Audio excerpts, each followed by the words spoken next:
Now, Positively Ernie with Ernie Anastas, a New York TV legend and radio host with great positive stories and interviews. Thanks, Ernie. You're the best. And now, here's Ernie.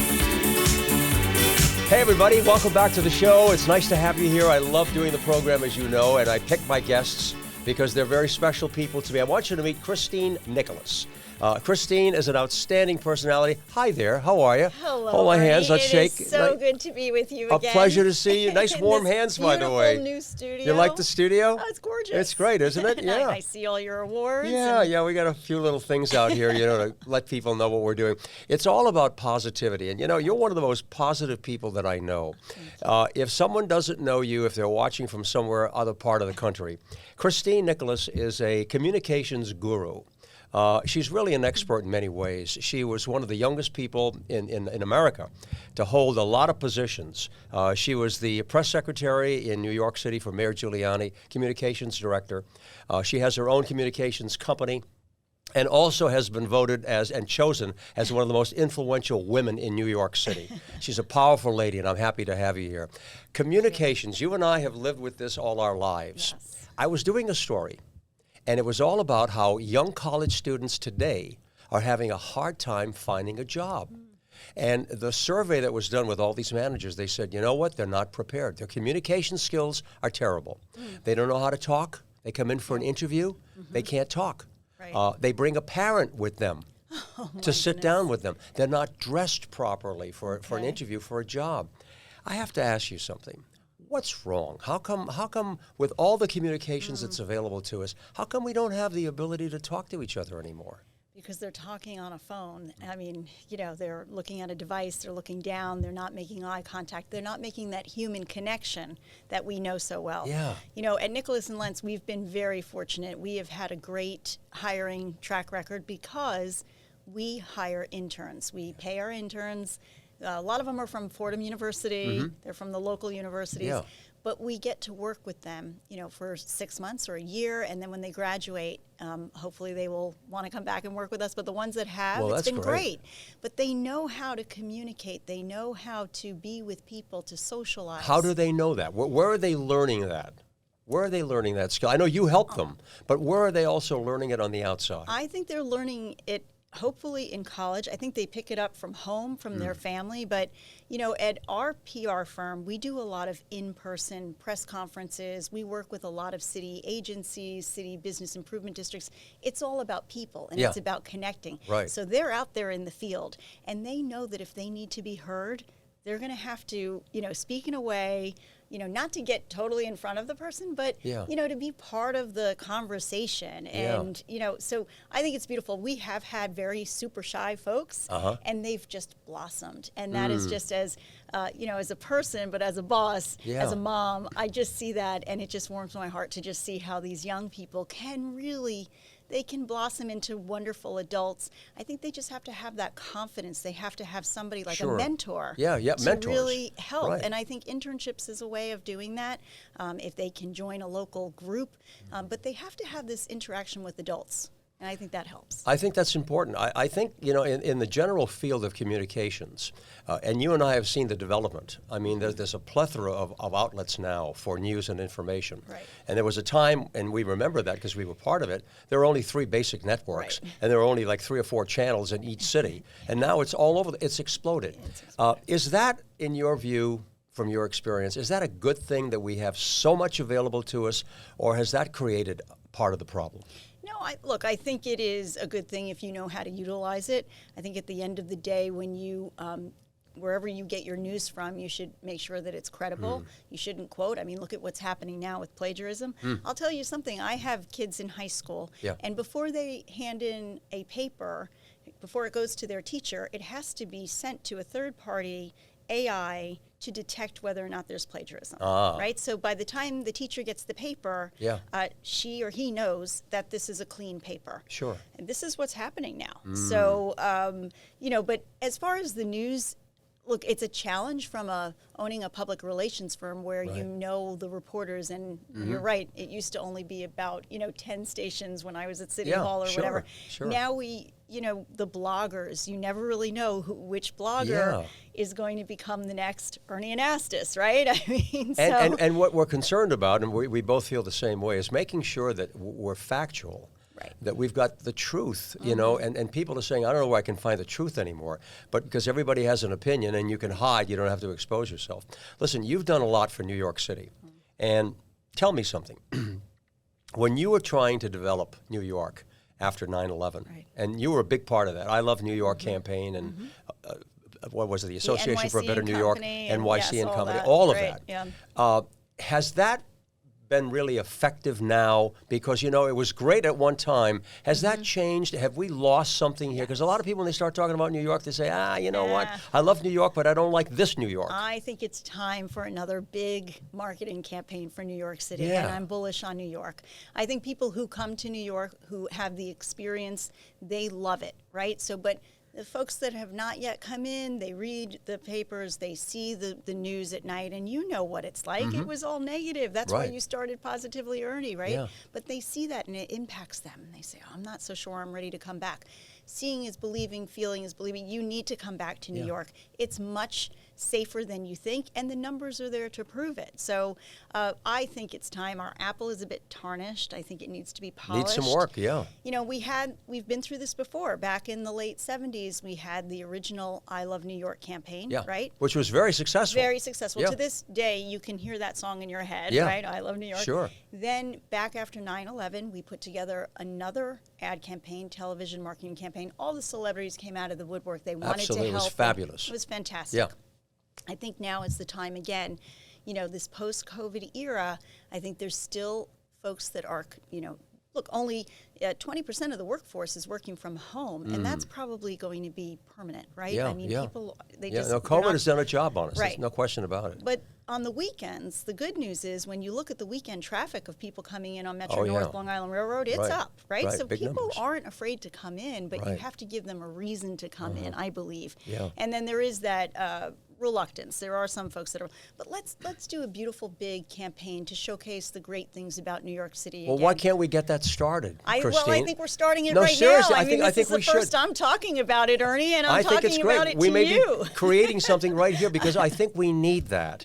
I think, you talk to a lot of people as I do. Right. And I hear the same story. People are saying, look, this is a great city. We live in a great country. Right. Why don't we have the leadership to have people that come out there and say, look, I'm going to create this campaign. Remember when Nancy Reagan had Just Say No? Just Say No. Okay, and that was very successful. Right. When Kennedy had, the Peace Corps. Right. I mean, we need to have people like yourself coming up with ideas to say, this is a campaign to create respect and civility in our city and in our country. Cleanliness, why don't we all pitch in and clean up New York? Right. Sweep the street in front of you, your sidewalk. But I mean, where is that? Why are we lacking that kind of leadership? Where's that pride, right? Why? I just think once it starts, it can become, contagious, Yeah. and I think people will catch on and they will be much more positive about New York City. I think what you're doing is really a huge, big step that way. I know the feedback has been fabulous. Everybody's talking about why can't we all be more like Ernie Anastas? Oh, I I'm appreciate you. that. That's very so kind now of you. But it's rubbed off on me. I'm even more positive. And anybody who wants to know, is New York really safe? I'm like, I'm living proof, right? I take the subway almost every day. Yeah. Yes. Look, we need to do better. We need to do a better job with mental illness. We need to do a better job with big problem. some cleanliness. Yeah.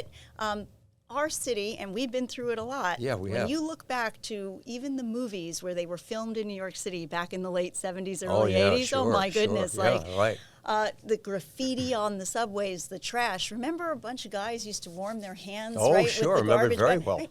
That was a common thing that you would see on a street corner. Yeah. Think about how far we've come and how great the city is now compared to that.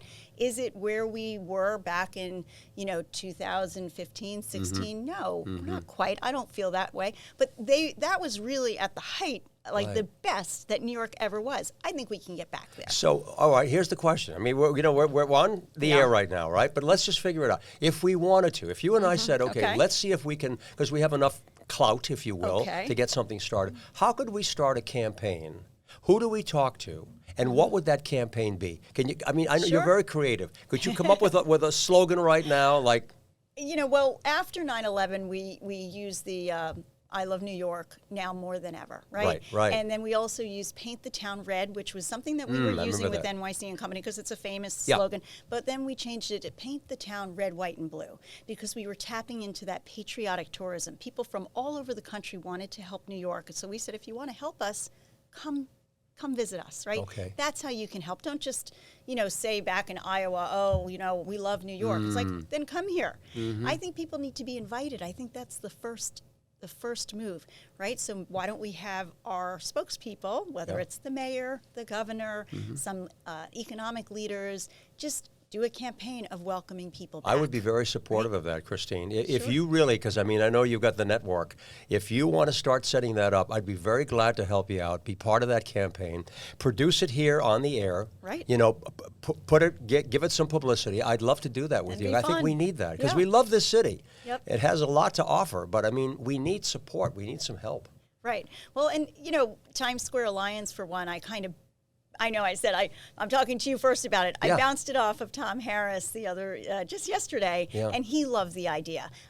Damian Bazzadona from Situation Marketing, they do almost all the commercials for Broadway and for so many sports teams. And, so this is a guy that knows advertising. He understands. I said, what do you think if New York does an ad campaign? And he's like, that would be a great idea. Jerry Byrne is another great American, there you go. great New Yorker. We can connect the dots here. Jerry is the chair of Penske Media Group, which is about 31 famous magazines that we all know of: Hollywood Reporter, Variety, Rolling Stone, right? Women's Wear Daily. Mentioned it to him last night. So this is all like in the last 24, 48 hours, my mind has been like, how can we make New York better? Like, how can we make people understand how wonderful New York City is? They need to come back to New York. You've got my vote. You really do, and well, I'm ready need for help. it. It's a group effort. Yeah, and that it is was a group what happened back, when John Dyson was back at the State. This is years ago in 1979, and they came up with I Love New York, and Milton Glaser wrote on the back of a napkin in the back of a cab. Yeah. Right. He made that I Heart New York, and boom, it took off. Huge. So huge campaign. It's something as simple as that.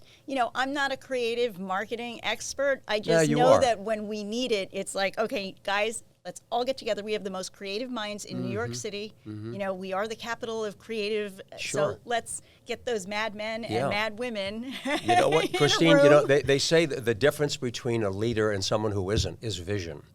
And if you're able, and you are, if you're able to sit back and say, okay, here we are. We have an opportunity. We have a vision of what we would like this to be. Let's just do it. Okay. When you want to do something, start. Right. So I'm with you. Okay. I'm with you. Let me talk to you a little bit about your wonderful organization, Nicholas Lens. You guys are doing some terrific work. You started very young. You were 10 years old when you first got started. You were working with Nixon, right? I knew met Richard Nixon? I actually liked Nixon all because he brought the pandas, if you can. So that panda diplomacy as a 10-year-old or an 8-year-old really worked off. Because I even told my family, we're taking a vacation to the Washington Zoo. I want to see Ling Ling and Ping Ping. So but no, I was a little young back in the Nixon administration. But I did start my career in Washington, D.C., working as a press secretary for Helen Bentley, a congresswoman from Baltimore. And she was a great role model. She was a journalist, by the way. Sure. And she became an editor. She worked with the Baltimore Sun. And President Nixon tapped her to be the head of the Federal Maritime Commission. She was the highest-ranking woman in the Nixon administration. And then when she became congresswoman, I worked for her as her press secretary. Can you think of a better role model? I mean, Helen Bentley was just tough as nails, got the job done. I, really miss her. And she was, in fact, when I then worked later for Mayor Giuliani as his press secretary from when he was running for office in 93 up until 99. But everybody thought he was tough as nails too. And I said, He's nothing compared to Helen Bentley. There you go. Come on. You're one of the youngest people to ever hold that position, right? Yeah, I was the youngest press secretary. Yeah, that's fantastic. Yes, at 28. And you got involved in political circles. You worked with President Bush Sr. Yes. And did you ever think about going into politics and running for office? I think you'd be great at that. Oh, well, thank you. I know what it takes to run, and I'm very happy being where I am and helping whoever the candidate may be or whoever the elected official may be. I also, my biggest job and my biggest constituents are my 3 kids. I and know, my you love husband. your family. So I just, knowing it's very hard nowadays to be a politician, and I see the strain on the families. Sure. So, look, I give them a whole lot of credit for having the guts to go out, like with Nikki Haley last night, and you watch Ron DeSantis. Oh, and, I saw that. You know, and I thought they were both fantastic. You know, they made great points. But you think of the strain, what their families must be going through. You know, just they're on the road all the time, and so I'm very tough happy job being, getting into politics. I know, Benny. mom. I always felt that way as a journalist because some people would say, "You've got some good ideas. Would you want to be a politician?" I said, "No," because it's easier. Well, I won't say easier, but I like the role of being a journalist because I can bark and let people know what's going on and let them respond to it, rather than having a bunch of IOUs, which makes it difficult. Yeah. Advice, okay? Advice. You've got 3 kids. If you were to give a newborn baby a piece of advice that they could write down someplace and hold on to it, and then later on in life say, Cristyne Nicholas gave me this piece of advice, what would it be? What advice would you give to a newborn? Listen to your parents. No. But also listen to your inner self, because I think people do have a really good gut feeling of when something is right or wrong. But, you know, and also watch everything. You know, I think that's really important, is to like really see before maybe you speak and get a lay of the land. But look, the advice I give my kids is, you know, try and be happy too. Try to be happy. You know, when they have a difficult time, as teenagers do, you know, I look back at my teenage years and I don't remember too much of the hardship, but I remember all the fun that I had. And I said, you're going to remember the fun, like try to have some fun too. One of the best gifts, as a parent, I can say that too, one of the best gifts you can give a child is a good self-esteem. Yes. If they feel good about themselves, they'll go on and they'll do whatever it is in life. And you know, there are successes and there are learning experiences, but if they feel good about themselves, they'll always have that armor. And if they feel loved, and advice I give to new parents is always say, I love you, you know, before you leave. Tell your kids that you love them at night when they go to bed. Tell them that you love them in the morning. Even if you have friction or you may have had an issue, always let them know they're loved. And I tell you, my parents did that for me, and it lives with me today, and it's what makes me positive. Course. You know, it's amazing how much influence your family will have on you, particularly your mom and dad, you know, and grandparents as well. But if you have that sense of love, it's the best thing that you can have. You're terrific, Cristyne. Oh, thank you. I'm going to hold you to this, okay? If you start a campaign, I want to know about it, and I'm going to work with you on it, okay? Sounds great. Cristyne Nicholas, you're the best. Thank you, Ernie. Your organization, Nicholas Lens, is doing fabulous in New York. Great communications company. I wish you so much good luck. Come back again. I would love to, Thank you so much. Thank you. Cristyne Nicholas, my guest today. Thanks for joining us. See you next time.